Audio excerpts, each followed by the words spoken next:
A few images in the following program could be disturbing to some viewers. Viewer discretion is advised.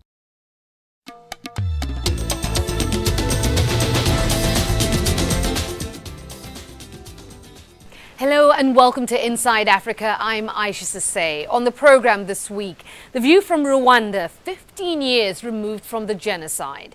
CNN's David Mackenzie asked the country's president about his priorities, samples the local culture and gives us a progress report on the reconstruction. Here's David now with a look at Rwanda in transition.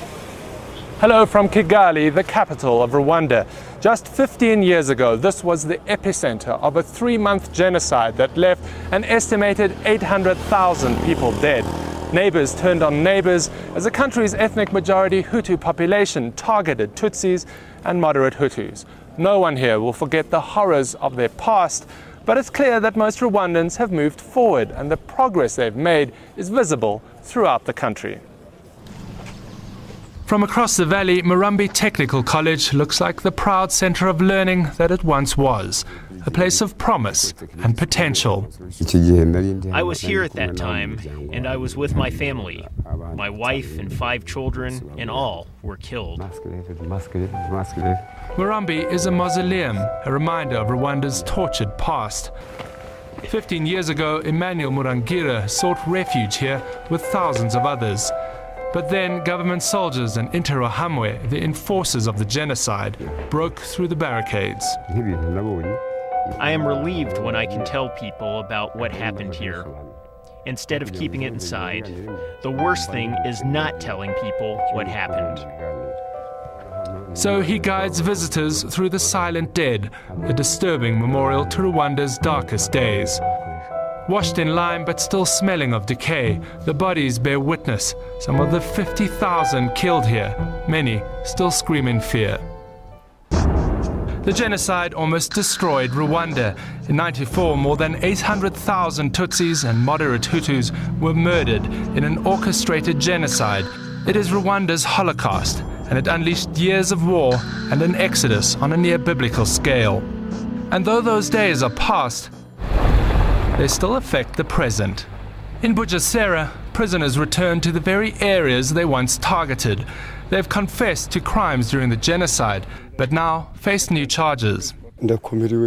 I am in trouble and I am frustrated since they're accusing me of killing someone using torture, and for that I get a life sentence and I didn't do it.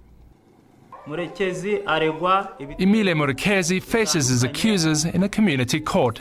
The scale of the genocide was so vast that traditional trials are unrealistic, so Rwanda came up with gacaca courts.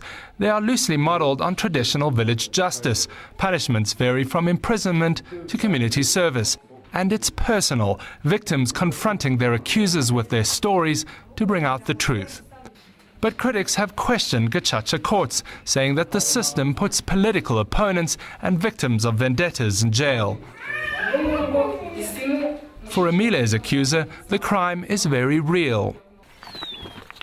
Gaston Intagwabira was just a teenager when he says a group of men looking for Tutsis abducted him and brought him to the coltan mines near his village. They bludgeoned him with a rock and threw him down this mine shaft.